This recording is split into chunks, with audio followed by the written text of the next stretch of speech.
For the fight fans joining us and the millions watching around the world, Red Korner.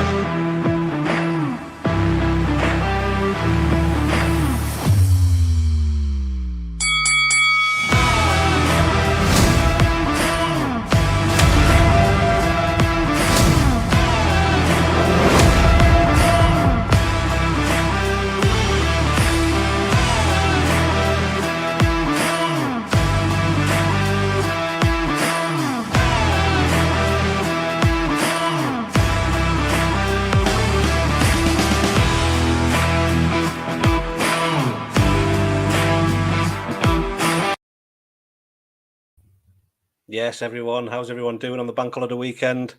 Happy Monday, everyone. I'm joined with Big Rob Cunningham, Rob the Beast Cunningham, making a hat-trick of appearances in the Red Korner. So making records there. Always a pleasure to have him on. I'll bring him in now. Hello, Rob. How you doing? I'm good, mate. How are you? Yeah, not too bad. Not too bad. How are things? Yeah, good, mate. Pretty chilled and that. Well, a busy day, but apart from that, all good, mate. So. Yeah. Thanks for having me back on again. No worries at all. Like I say, making a hat-trick of appearances. I'll have to, have to get you something. A little plaque or something for that, mate. Yeah. Yeah, you are busy at the moment. Every man and his dog seems to be shouting you out, as it seems. They do, mate. Yeah. I don't know. Dorian Dash, he's been shouting you out as well, as they're calling you out the other day. I've had a few, mate. I've had so I think Dorian was first. He just popped up on Instagram and put a post up because obviously I represent Scotland and Wales, my two countries. I was born in Scotland, but I've grown up in Wales. And Dorian put a post up saying he'd like to fight me in Wales. He said he can sell all the tickets, so I just need to come down and enjoy the scrap. So yeah, he's a handy lad, Dorian. He's fought Anthony Joshua and Daniel Dubois in his pro boxing days, and he's had a couple of good bare knuckle fights as well. So he has, and King of the Streets as well, I believe. Yeah, he's done a bit of everything, hasn't he? Yeah. It'd be a good. Man. I obliged. I said, yeah, fucking good fight. I'd love to fight Dorian. He's a game lad, a big boy as well, and he's only got one way of fighting, which is sort of going forward and pressuring, which is ideal for me. It's like I like to fight as well. So yeah, be an interesting one, mate. Down, I think he mentioned the show in Wales. I don't know what the schedule is with BKFC this year, but I'd be more than happy to fight Dorian down in Wales. It'd be a nice show to fight on, and that maybe with James Lilly in the main event, David Round on the card as well. It'd be nice. Yeah, love to see all the Welsh lads making a bit of an appearance down there. It's only rumoured at the moment. It's nothing set in stone, but I can see it happening down there. And of course, I had Jack Draper on the other night. I've got a little clip here that I'll play. This is what Jack had to say. Obviously, I had to keep a close eye on Rob Cunningham and Wayne Morgan because I was supposed to be fighting Wayne Morgan in Newcastle, but obviously I'm not now. But fuck that anyway. Me and Rob Cunningham, that's the fight to make. Me and Rob were supposed to fight last year. Let's get it on this next one. Yeah, is that the one that you're after? Yeah. Rob knows it. He knows I want to fight him. He's in here. I know he's on the live. He told me he's coming on here. Yeah. Evening, Rob. Evening, everyone else in the comments as well. John's in there. Dubs Figs UK as well. That fight with you and Rob has been a long time coming, hasn't it? It's always been talked about for a while. Is he saying yes, Jacko? Yeah, exactly that. I mean, it was supposed to be, but we were supposed to have our debuts against each other. They changed the dates, so Rob had his debut against Brett May. Obviously, I went off to do my other little thing. Then, when Rob was meant to fight in Newcastle, I believe last December or end of November, whenever it was, I was actually asked if I wanted to step in last minute to fight Rob then. Couldn't get it worked out for that time. So, yeah, we've crossed paths a few times, but now I think now's the time it's going to happen. So that's what Jack had to say. Obviously, you were on the live at the time in the comments. I was, mate. I was having a watch. Yeah. What's your thoughts on Jack then? Everyone wants to go, don't they? Yeah. Joe, I must be. It's nice. Do you know what? I must be doing something right for these lads wanting to fight me. So, yeah, like same with Dorian, mate. I'd love the fight with Jack. I think that'd be a good fight as well. He's a very, very technically gifted boxer in my opinion. I've always said the same. I think he's one of the best in the country when it comes to heavyweight bare knuckle. So another good fight for him. It's nice to have these boys wanting to fight me. They must, like I said, I've got something they want, haven't they? So yeah, more call outs the better, in my opinion. I'm game again. If I've heard rumours again of maybe a show in London, August or September. So if that's the case, Jack's from London, it would make sense. Me and Jack have both spoke a little bit, said that we're going to fight at some point. So it's going to be a hell of a fight, I think, for the fans to watch as well. Two proper lads, two proper fighters, no bullshit, no like fakeness, if you like. We're just there we are. And yeah, it'd be a good fight. I'd be obliged to take that fight as well. Yeah, I mean, there's a lot of respect and understanding between you. You know it's going to happen at some point. Yeah. When it happens, who knows? But there's no badness between you. It's all business. It's all business, isn't it? It is. I'm not like that unless someone really sort of pisses me off or gets under my skin. I'm sort of like very respectful with people. It's business, as you said. So, yeah, and I'd be, like I said again, quite happy to share it with both Jack or Dorian, whoever. It comes down to obviously Andy Bakewell and the matchmaking with the show and what makes sense for which show, and availability and stuff whenever they do these shows is obviously a big thing. Like Jack said, we were meant to fight at the Wembley show last year, but they moved the date. So I ended up fighting Brett May. So yeah, he'll get done at some point, me and Jack, 100%. Yeah. You've also had a bit of a back and forth with Ben Rothwell on Instagram, I see. I have, mate. I've been teasing that one for a little while. Yeah. He's obviously just come off a very impressive win. I think they're going to push him towards the title. But David Feldman, Nate Shuck, Andrew Bakewell are all sort of aware that I've been pushing for that fight. My manager, Kevin Smith, has actually put it to him when, was it Josh Watson had to pull out with injury for that last show. Kevin spoke to him straight away about me, and they were well aware of who I am, probably because I've put it all over the internet myself. But even Ben's responded to me a couple of times, and I just said to him, like, I hope he wins the belt, if that's the fight he's going with next, but not to retire, because I'm gonna come after him, basically. And yeah, he responded saying, like, the call out, that I've made it quite clear that I want the fight with him, but it's obviously up to Nate Shuck what they decide to do with him and with his fights going forward. But yeah, flying me over, I'll fight Big Ben, Big Rob, Big Ben. I believe Ben Rothwell still got 3 fights left on his contract. So oh, was he? I believe so. I thought you only had a 3-fight contract, you see. So that'd be good then, because how many's he had? That's 2 in it. So yeah, that'd be good. Yeah, maybe that's what I'm led to believe. I'm not sure 100% sure if I'm right. Yeah, there, but probably makes sense.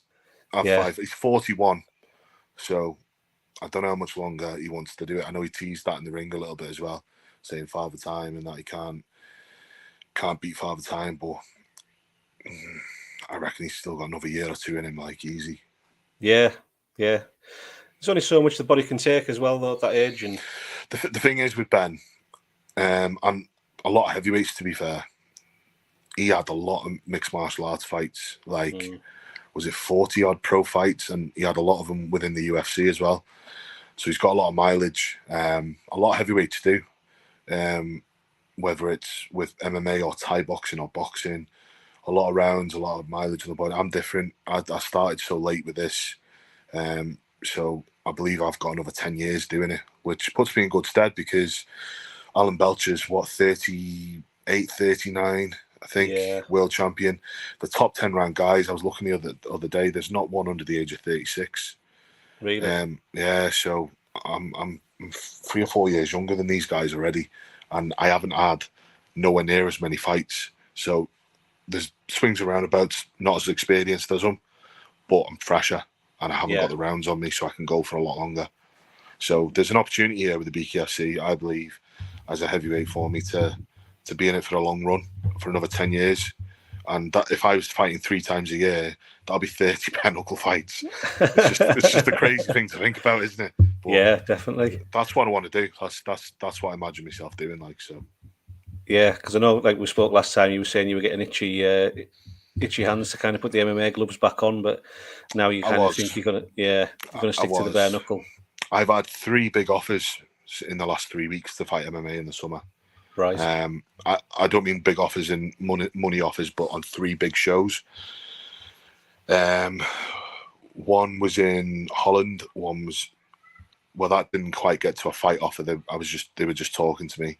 There was one in France. There was one in, where was the other one? Poland.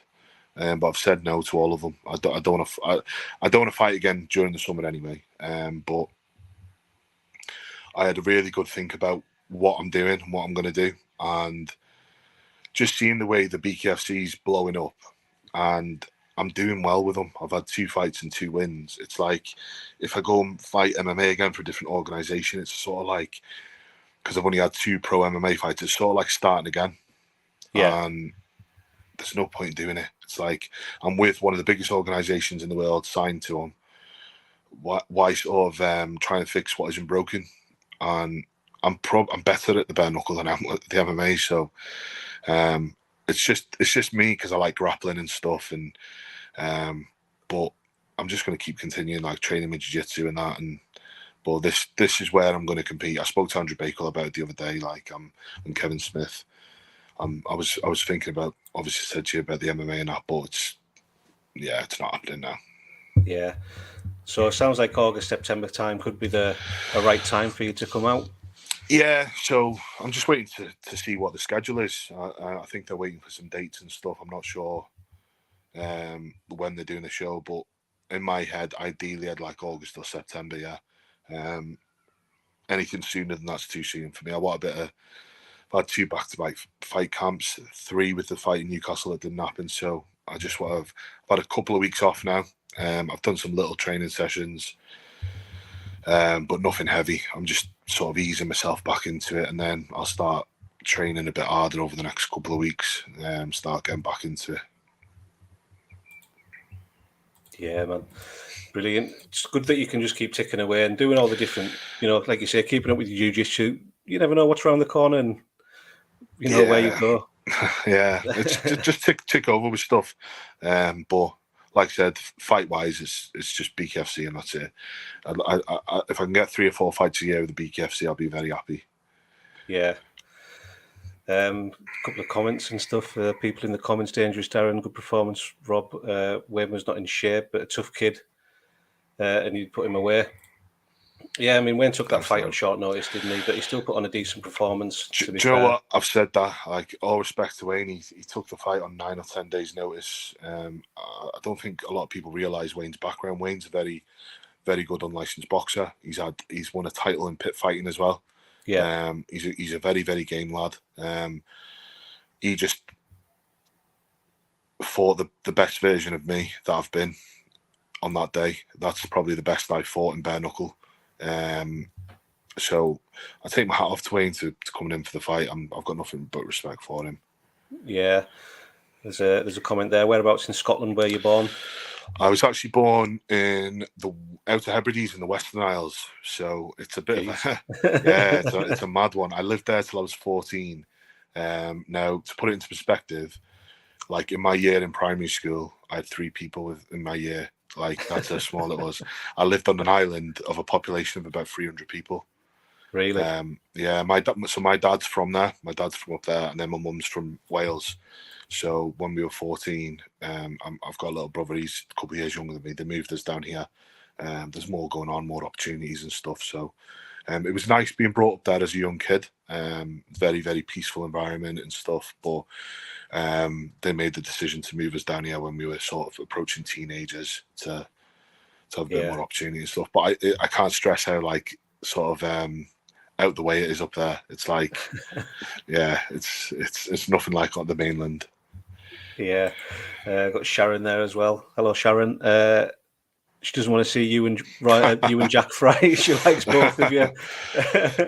That's a good thing though, because no matter what happens with the fight, obviously both myself and Jack will be going in there to win and beat each other up. But we're very respectful with each other.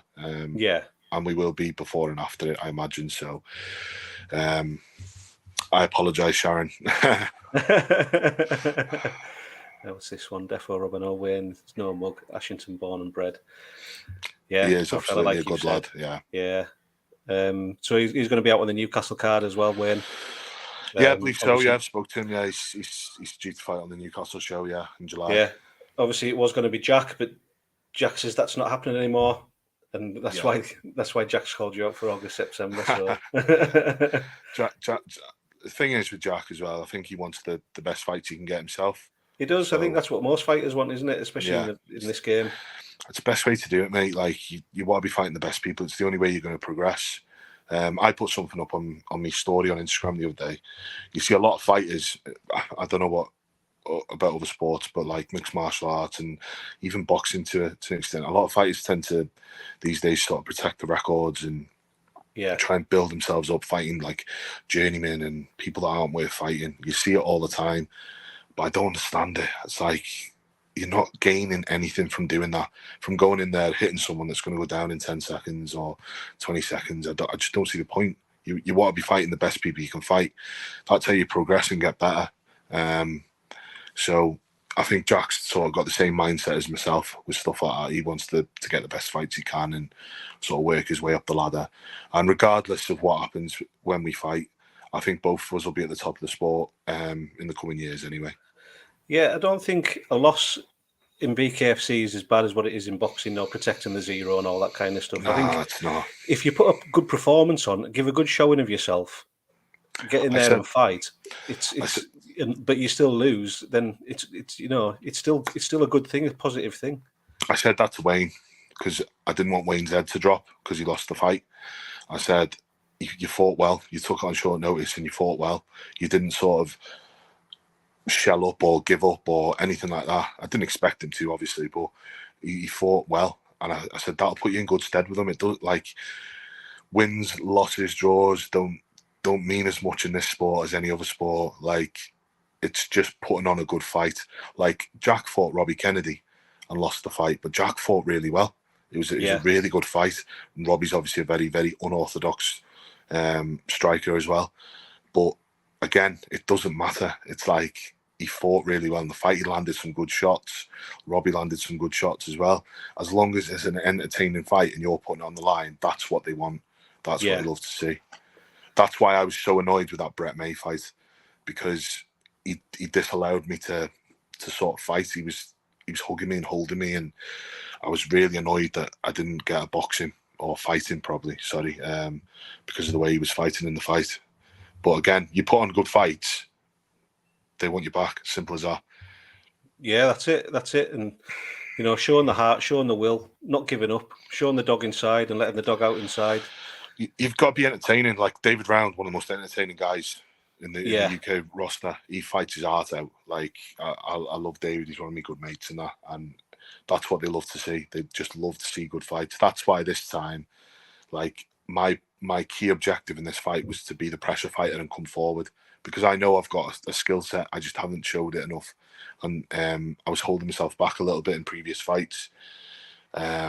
But this time I sort of let my hands go more and sort of fought our spar. And that's what they want to see. They want to see you doing these kind of things. And I had a lot of good feedback off it. I was really happy with the comments that got made after the fight and stuff. And that's what I mean. Going back to they just want to see you fight well. So like you said, it doesn't really matter win, lose or draw in this company or this sport. Sorry. That's it. Well, Rob, I won't take up much more of your time, mate. It's always a pleasure to have you on. And like I've said in the past, there's always a place for you here in the Red Corner. Come on whenever you want. And, thanks, brother. Let us know if you hear something about any fights coming up, really, and keep up the hard work. Yeah, Are you still going to be training with Tom Aspinall and everyone then? Yeah, I'm going to get back up with them in the next couple of weeks. I've I was going to try and get up last week or this week, but I've had to sort of with work and stuff, with me having a little bit of time off before the fight last time. Yeah. I've had to make some time up with work because I'm not sort of I'm in my job as a care worker. I'm bank staff, so I'm not salaried. I sort of get paid for the shifts to do. Yeah. So if I take time off, I don't get paid. So I'm sort of making a little bit of my money back up now. But yeah, I plan on getting back up maybe Wednesday. If not this week, it'll be next week. And then continue obviously the training with them and getting the rounds in. That'll do me the world of good. He's best in the world, isn't he? And like the lads in there, mate, they're all monsters. Like and some of the best heavyweights in the UK. So it'd be good work for me that, yeah. Brilliant, mate. Thank you very much for your time. Like I say, Rob, and I'll speak to you again soon. My man, Ross, thank you very much. Thanks for having me. No worries. See you later, pal. See you later, buddy. Have a good day. You too. Ta-ra. Cha-cha. Brilliant. Always got time for Rob. Such a nice lad. Thank you to all that jumped in the comments there. Dangerous Darren, John Maverick McCluckey, Sharon Cleland, Zeus comments. Let's go. Brilliant. Thank you very much. I haven't released it yet, but I've just had word as well that I've got Tyler Goodjohn coming on later on this evening at 7:00. So you can go over to Instagram. It's going to be on YouTube, but I'm going to be releasing it on Instagram soon. You can get the link from there to hit the notification bell to remind yourself of when we're coming on. So excellent. I'm looking forward to that. He's got a fight next week over in America, BKFC 42 on the 12th of May. And yeah, that's it, everyone. Thank you very much, and speak to you later on. For the fight fans joining us and the millions watching around the world, Red Korner.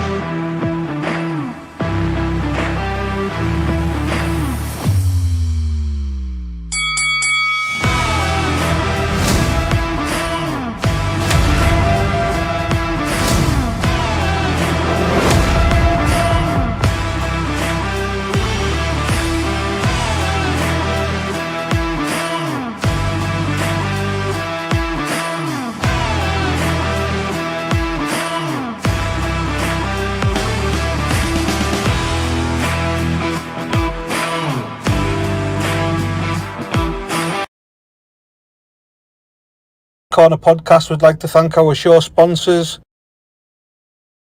the Gentry Barbers and Tattoo Lounge, Funky Gums Mouthguards, Vandella Phone Repairs, and The One Who Follows.